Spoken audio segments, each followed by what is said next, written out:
Hi there, my name is Toby, and in this video I want to give you an overall introduction to my training method, body efficiency training. And in this one I'm actually going to lead up to some wrestling, tensegrity wrestling.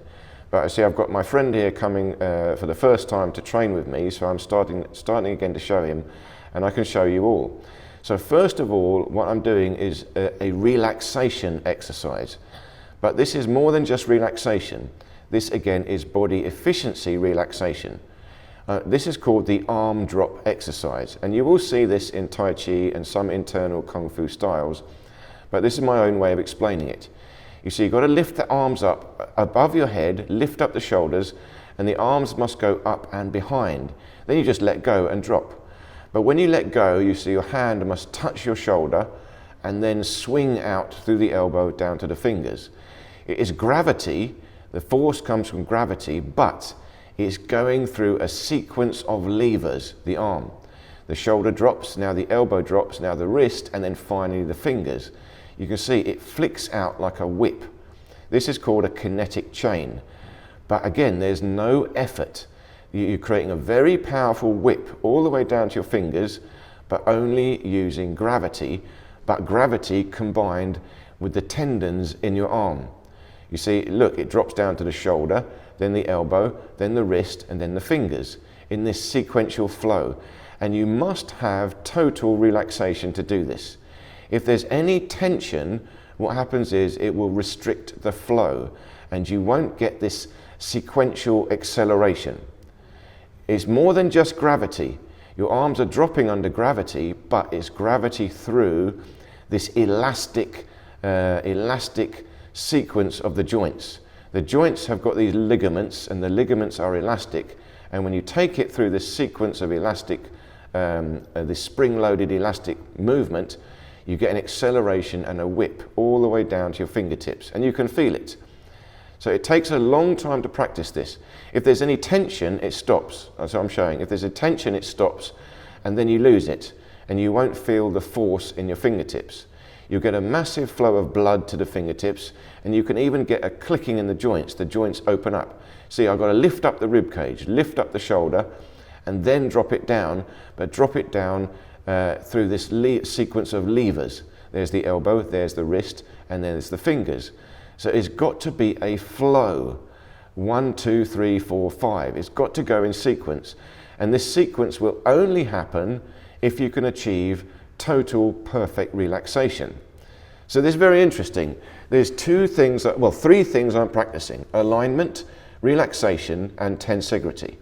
So now once you've got the feeling of this relaxation, I'm doing it now with a bit more tension. So here I'm flicking my hands forward. So this is more like martial arts, striking, but striking with loose fingers. Holding the shoulder up and back, holding the neutral spine. I'm flicking my arms forward, but not throwing my shoulder forward. Just creating the movement from the rib cage and the shoulder, but the elbow and the fingers are relaxed. I flick them out and then catch them and pull back. But I'm catching them from the rib cage and the shoulders. The shoulders stay up and back. So that gives you an idea of creating relaxation, powerful movement with a combination of tension and relaxation. So that's the arms. Now here's the legs. See, for the legs, we need the horse riding stance. Now the knee must bend over the toes. If I twist the knee, I've got a risk of injury. The knee must bend exactly over the toes, not twist. Then it's safe. See, the ankle can twist, the hips can twist, but not the knee. So the knee goes over the toes. Now, sitting in the horse riding stance, I squeeze the glutes, push the hips forward. That opens up the hips in the front. But at the same time, I'm sitting back into a chair. It's like I'm sitting in a chair. I'm projecting my hip joint backwards. See, knees open at the front. I squeeze the glutes, push forward, but at the same time, I project the hips back. You can see I've got a very slight anterior pelvic tilt and a backwards arch in the lumbar. Now here what's happening is I'm opening the hip joint. This is called the quad, and I'll leave links below to the video I've done about the quad. But now that means as I'm moving, see, I'm moving now side to side, I'm creating a more dynamic stretch into the hip joint itself, the ligaments in the hip. You can see now I'm moving, but it's like I'm sitting on a chair. I've got a chair one side, a chair the other side, and I'm trying to sit down into this chair. So I'm shifting my weight, but as I shift my weight, I'm getting a more dramatic stretch into the hip joint. Now this stretch, again, like the previous exercises in the ligaments, and the ligaments are very elastic and very powerful, and they will hold your body weight. So the idea is to use the elastic stretch of your ligaments to hold your body weight and resist a force. See, now I'm pushing into his hip. He's got to resist, but he's not resisting me. He's got to absorb it into the structure.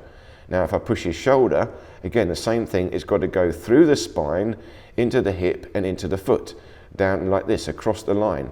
But he doesn't fight me, he's not resisting. All he's got to do is sit down into the correct structure. And the more I push, the more he has to improve the structure. Again, it's a very different way of training. It's not obvious what we're doing here. It's about the internal alignment of the bone structure. So now I'm helping my two friends, both of them.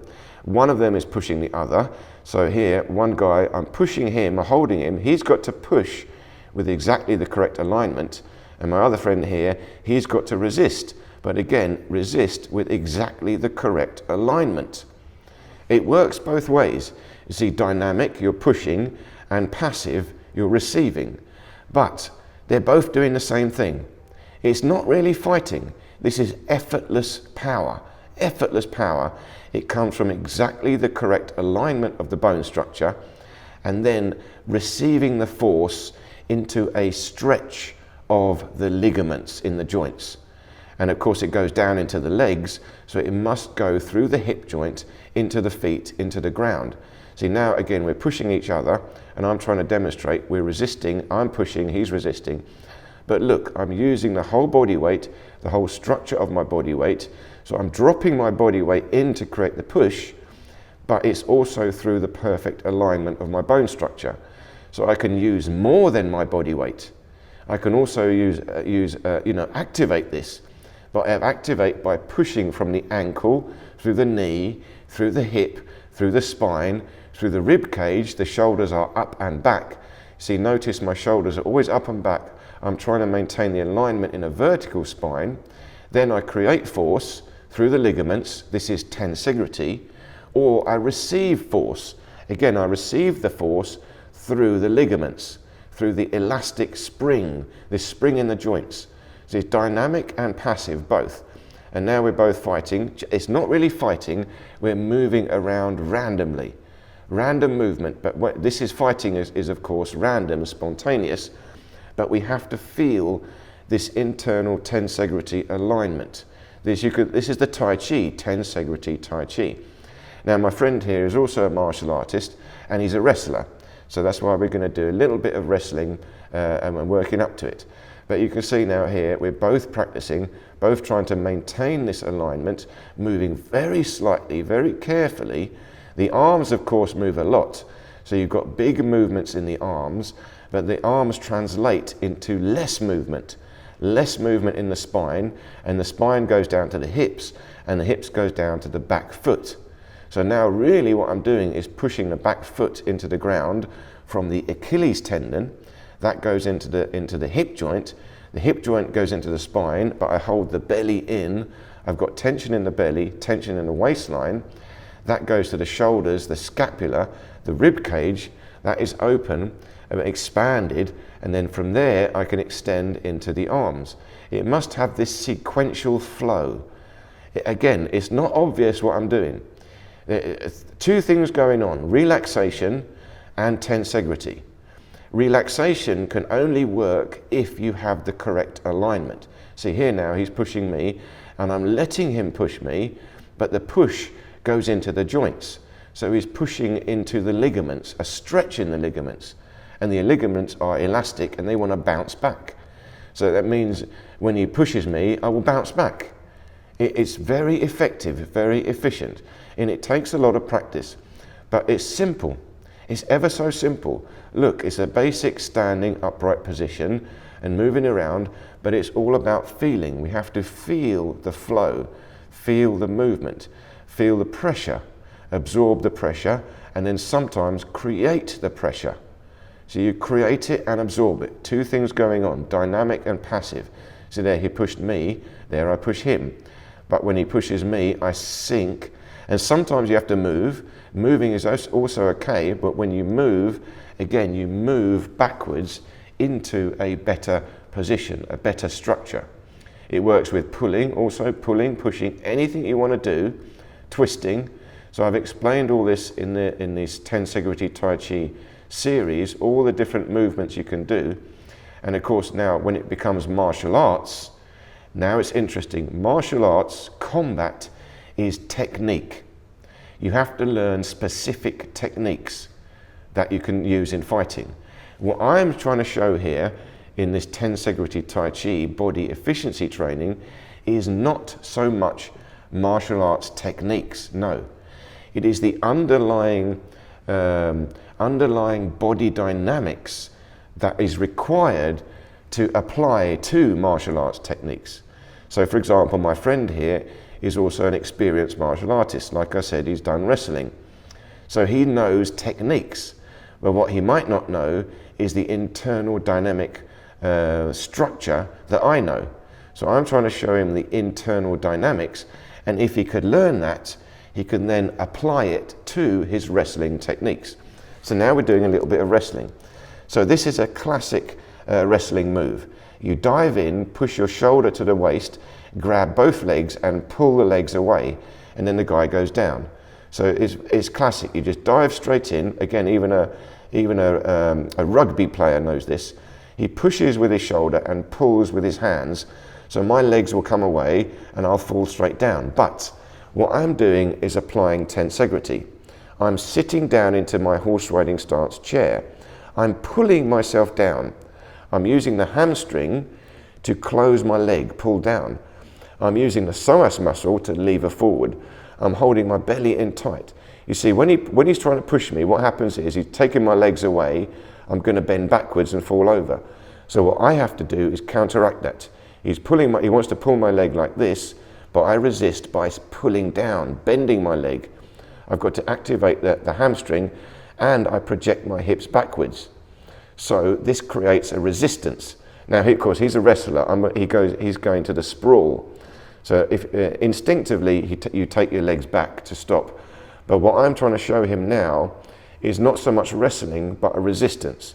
So I'm pulling his leg, but he's got to stop his leg being pulled away by gripping the toes, pulling down with his leg, sticking his hips backwards, so that stops him levering back.